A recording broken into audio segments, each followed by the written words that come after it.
you said the inequalities, and then you're a feminist because there's inequalities between men and women.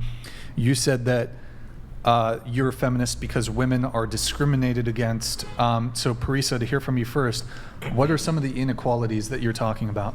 I think a lot of the inequalities today, I mean, we can look at something more recent, like, for example, like Roe v. Wade being overturned. Like, women now don't even have the right to control what they do with their own body, and the government is telling them, but, like, something like that would never be instilled for, like, a man. Or, like, you can look at the pay gap. Like, there's a very obvious pay gap. A woman and a man can do the same job, and, like, most times a man is going to be paid a lot better. Like, there's just still a lot of inequalities, and I think that feminism aims to like get rid of these things, so that's why I consider myself a feminist. I mean, okay, there's a couple things there. The wage gap's been debunked.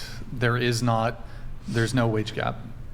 I mean, I would say that there is still, like, commonly, like, you would see, like, studies have shown that there is a wage gap in a lot of jobs. Is that what your liberal professors tell you at Santa Barbara City College?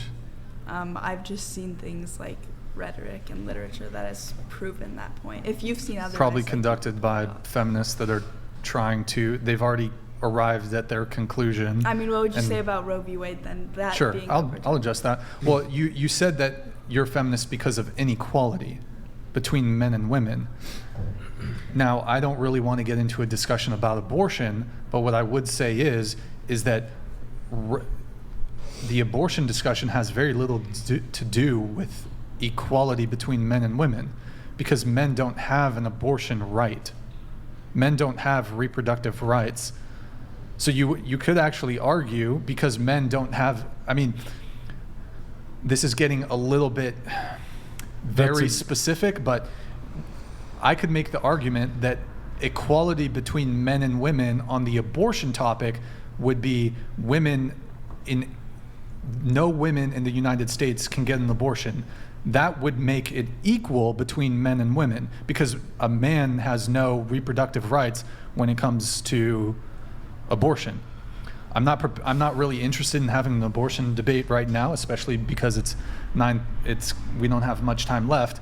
But I don't think the abortion rights thing has really anything to do with equality between the sexes. Well, I understand what you're saying in the sense that, like, men do not have, like, the whole, like, reproductive rights thing, but I'm just saying equality in the sense of, like, having an equal right to control what you do with your body, having an equal right that the law is not telling you what you can and cannot do. I just think... Well, come to think of it, actually, it's difficult because obviously men don't get pregnant, so... Yeah. You know, it's just like a biological reality. What I will tell you, though, is when it comes to the government and your body, so this right here, Nick, if you can switch it to this camera, this is a draft registration card. Now, don't mind the colors, the bright colors, right? If I skip to this page here, so this is a draft registration card that only men in this country have to sign. It's called I don't know if you're familiar with the selective service system.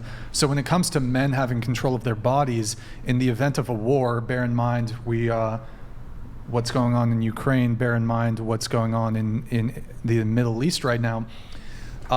This idea that men have control of their bodies, it's actually not entirely true. In the event of a draft, men would be forced to go into the trenches, into the front lines, and they wouldn't have a choice when it comes to that. Now, you don't see feminists in the streets really advocating for an equalization of the draft or getting rid of the selective service system or getting rid of male military conscription.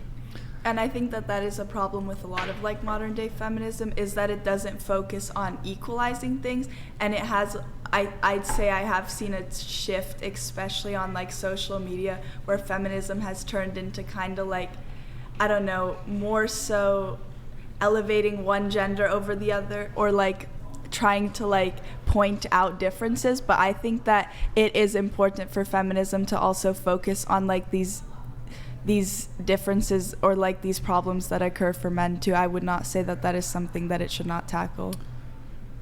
Right, sure. I guess I'm it's not going to be productive to have a conversation on abortion, but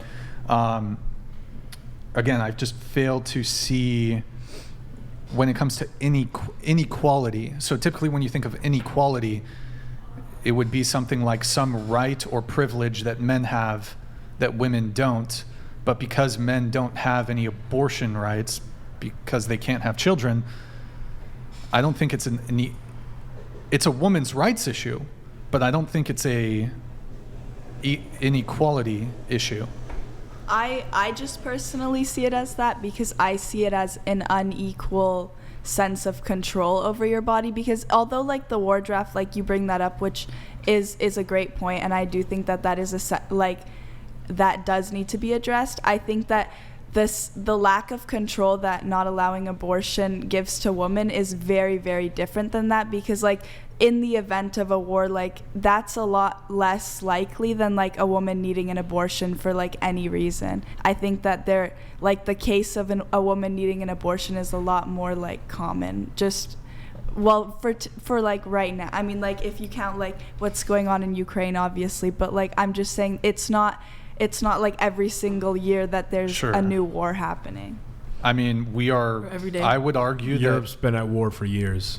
But there hasn't been a draft in 50 years. Yeah. So. There's no active. Okay, but there are men that would, in the Vietnam War, there are men that would still be, I see Madison, there are men that would still be alive today had they not been drafted. There are men that there are men that died that would still be alive today had they not been drafted.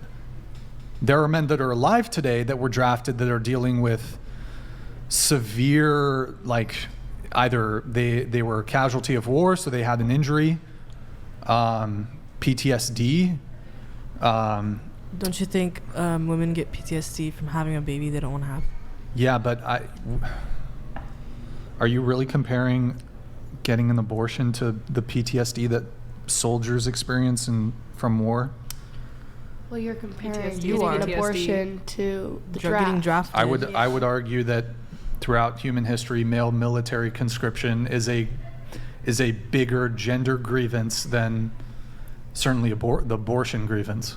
Since the beginning of time, it has always been men go to war, women stay home and take care of the family and kids. Yeah, it's bad. We're not saying it's not bad, but it's not like it's not the same. So are you saying that forced male military conscription is not as bad as some women in some states? It's bad. I'm not saying it's not bad. No, but that's not really saying that it's not necessarily comparable, which I do kind of see, because it's like it's not necessarily talking about like the same type of like right to do something, because one of them is saying like in the event that like there is a war, like men will be drafted, which obviously is still like a lack of control, but the other is saying like in your day-to-day life, like you will not have the ability to do this, like because like we're not giving you the right, like it's different. I see what you're saying. Well, what I would say is, while currently here in the United States there hasn't been a draft in a long time, every single male in this country, once they turn 18, they have to register with the Selective Service. So that's a biased gender requirement that men have to do that women don't. Granted, it's rather easy to register. However, as a man, if you don't register, technically it's a felony. You can be imprisoned for up to 5. I don't want to misquote. It's either 5 or 10 years. I think it's probably 5 years. You can get a fine of $250,000. If you don't register for the Selective Service, hold on, it says it here. Let me read it. I'm going to read it just because I don't want to misquote anything. Okay.